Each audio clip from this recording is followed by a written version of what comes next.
Buenos días para todos. Quiero compartir una palabra maravillosa con todos ustedes que se encuentra en el libro de los Éxodos, en el capítulo 15. Para pasar a Elim hay que pasar por Mara. Recuerde, para pasar a Elim debemos pasar por Mara. Y este es el tema, título de esta enseñanza, en esta bella mañana, en este hermoso campo, en esta finca en la que nos encontramos, viendo los pájaros cantar, las vacas comer, y es fructificante saber que podemos encontrarnos en este lugar y disfrutar del aire, del sol, de la naturaleza, de todo esto que nos rodea. Recuerdan, para pasar a Elim debemos pasar por Mara.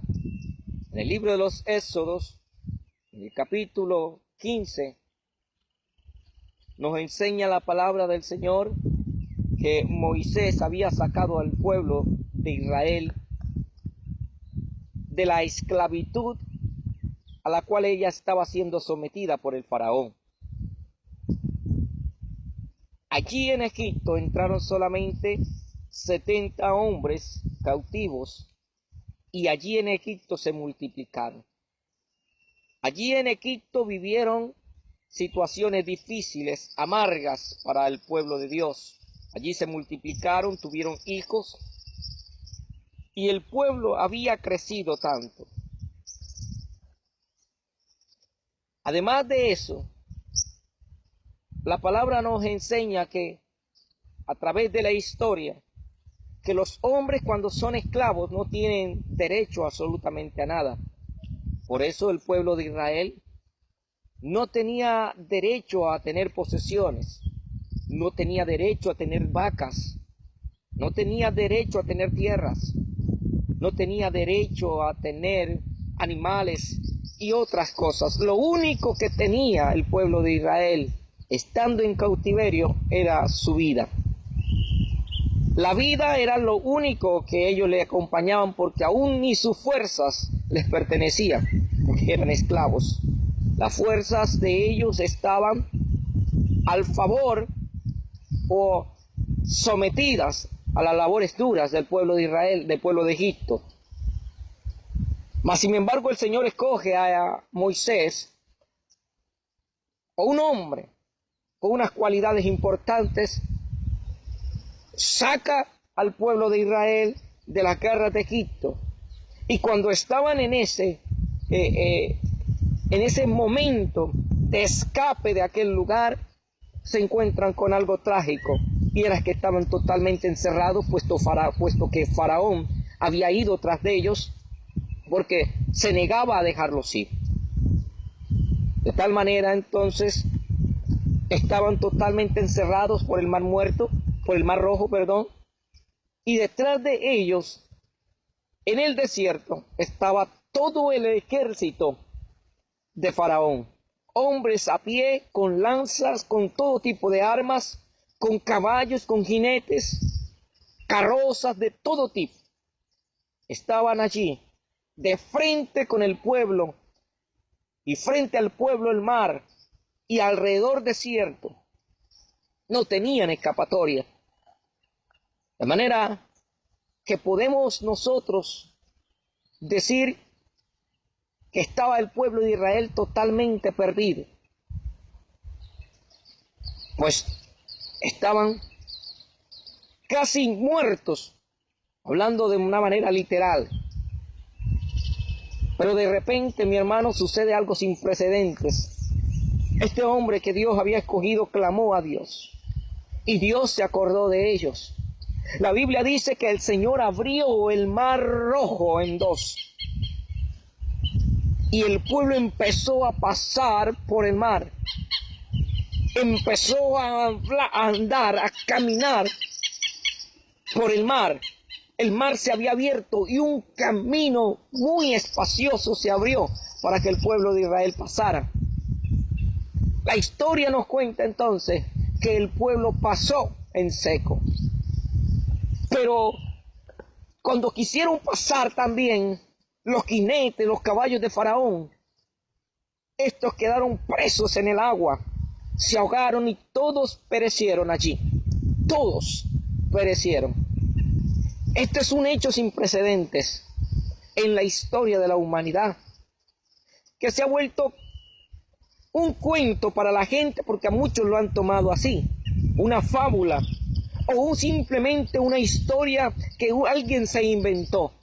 Pero nosotros los que hemos creído sabemos que este fue un hecho real de la mano de Dios por su pueblo y de que a Dios no se le ha cortado la mano para salvar a sus escogidos, a sus hijos. Pero el pueblo se alegró, el pueblo creyó a Dios, amó a Dios, porque Dios les había demostrado su amor. Y ellos se agradaron y comenzaron a cantar un cántico especial que nosotros hoy conocemos.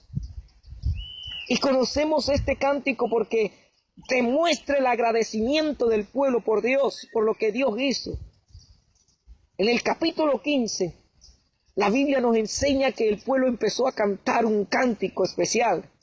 Y decía este cántico: bendeciré yo a Jehová, bendeciré yo a Jehová, porque se ha magnificado grandemente. Porque Él echó a la mar, porque Él echó a la mar al caballo y al jinete. ¡Qué cántico tan especial el pueblo cantaba! Tanto que Ana, María, tomaron panderos y empezaron a danzar delante de la presencia de Dios, a cantar un cántico y a cantarlo con arpas, con danza, con salterio, con júbilo cantaban a Dios de lo que Dios había hecho con ellos. ¡Qué maravillosa escena! ¡Qué maravilloso momento para el pueblo de Israel! Pero esto no les iba a durar mucho. 3 días empezaron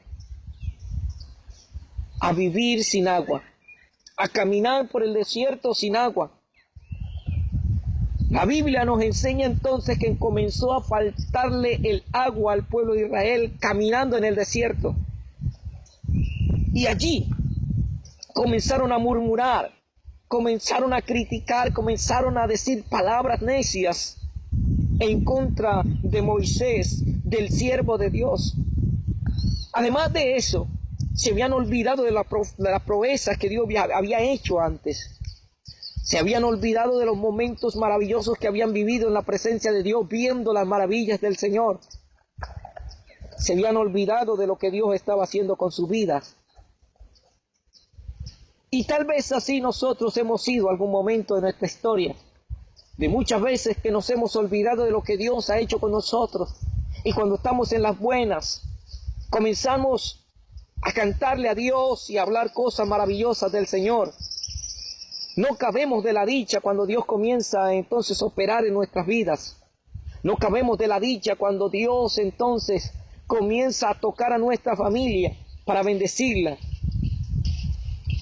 Pero cuando llegan los momentos de calamidad, los momentos tristes, los momentos trágicos, nos olvidamos de los cánticos y de las proezas que Dios ha hecho en nuestra vida. Así le había pasado al pueblo. 3 días sin beber agua. El ser humano puede vivir 1 mes, 2 meses sin alimentos, pero no puede vivir sin agua 3 días. Y eso también dependiendo de las condiciones climáticas y la contextura física de cada ser humano. El pueblo estaba cansado, pero quien lo sostenía era Dios y ellos no se habían dado cuenta. Dios les permite entonces llegar a cierto lugar llamado Mara. Llamado así porque en esos momentos ellos le dieron ese nombre. El Señor entonces los prueba en aquel lugar, pues se habían tirado en bombas, literalmente hablando, al agua, creyendo que el agua era dulce. Pero se dieron cuenta que el agua era totalmente amarga, y allí se enojaron contra Moisés y murmuraron. La Biblia dice que allí Dios le dio estatutos y mandamientos pero también los probó. Probó al pueblo para ver qué tanto podían ser fieles a él.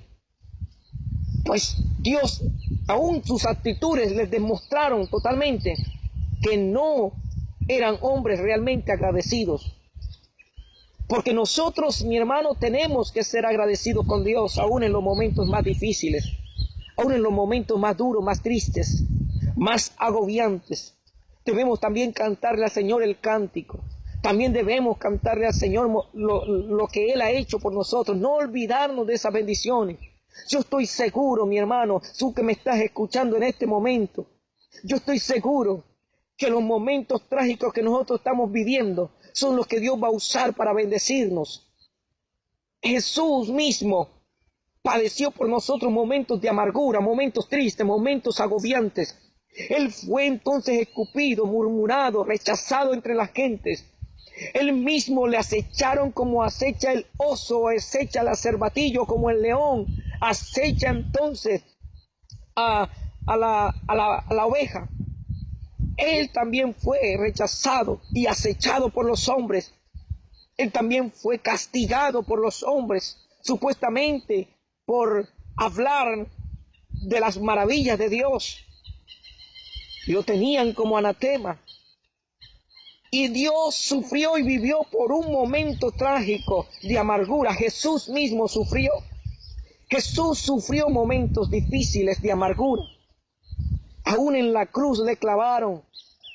Derramó su sangre por nosotros y como si fuera poco, en momentos como este, le clavaron una lanza en su costado para descartar cualquier posibilidad de que quedara vivo. Mas sin embargo Él cumplió su palabra cuando dijo que se levantaría a los 3 días después de muerto. Y así lo hizo. La tumba estaba vacía. Habían testigos allí y aún ángeles del cielo habían descendido para dar testimonio de que Él no estaba en la tumba, de que la tumba estaba vacía, que ahora está entre nosotros y que ha de descender al cielo, alabado sea el Señor, para sentarse a la diestra de Dios. Y así lo hizo. Porque después de haber sufrido y de haber pasado por Mara, el Señor ahora está sentado a la diestra de Dios. Y ha dicho así esta palabra: si ustedes sufren y padecen como yo, y salen en victoria, así como yo me senté a la diestra de Dios, de mi Padre, ustedes también se sentarán a mi diestra. Pero tenemos que padecer, tenemos que tomar nuestra cruz y seguirle. Resistid al diablo y él huirá de vosotros. El pueblo no había entendido esto. Lo que el pueblo debía entender, mi hermano, era que Dios quería probarlos y quería bendecirlos mayormente. Hoy nosotros no estamos entendiendo los momentos difíciles que pasamos. Tal vez cada uno de nosotros le esté pasando momentos trágicos, momentos difíciles en su vida. Tal vez su fe ha menguado, sus ganas de seguir el evangelio. Tal vez intentos de suicidio ha pasado por su vida. Tal vez momentos de calamidad.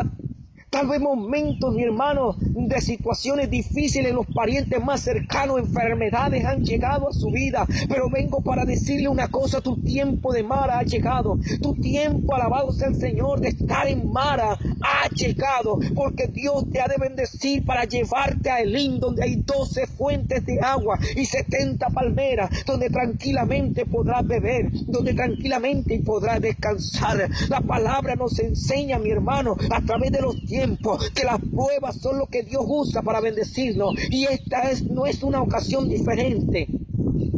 La prueba en Mara es el trampolín que Dios va a usar para bendecir tu vida y bendecir a los que están a tu alrededor. Es el trampolín que Dios usa precisamente para mostrarnos su gran amor y para bendecirnos mayormente, porque aunque más sean tus pruebas, aunque mayor sean tus pruebas, mayor será tu bendición. Y eso lo debemos nosotros entender. Tu tiempo de Elim, tu tiempo de Elim ha llegado. Tu tiempo de Mara tiene que pasar en el nombre de Jesús. Los obstáculos y las dificultades no se hicieron para quedarse, sino para pasar. Y Dios va a bendecir tu vida de una manera especial. Aún por lo que estés pasando, vuelve a cantarle a Dios. Aún por los momentos difíciles que estés pasando, vuelve a cantarle a Dios. Vuelve a adorar a Dios. Aun cuando estés viviendo momentos difíciles en tu casa, vuelve a exaltar su nombre, porque Él sí echó al caballo y al jinete a la mar.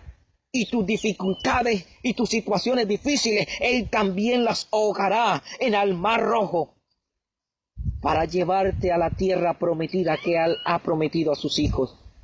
Tal vez nosotros hoy no disfrutemos Elín, donde hay 12 fuentes de agua y 70 palmeras, pero vamos a disfrutar esas moradas celestiales que el Señor dijo que iría a preparar. Y según la palabra en el libro de Juan capítulo 14, allí hay una promesa maravillosa. Él ya preparó esas moradas celestiales y nosotros iremos allí en el nombre de Jesús. Así que mi hermano, mi amigo que me estás escuchando, cree que el Señor te sacará de esas tribulaciones y angustias que estás pasando y que estás viviendo.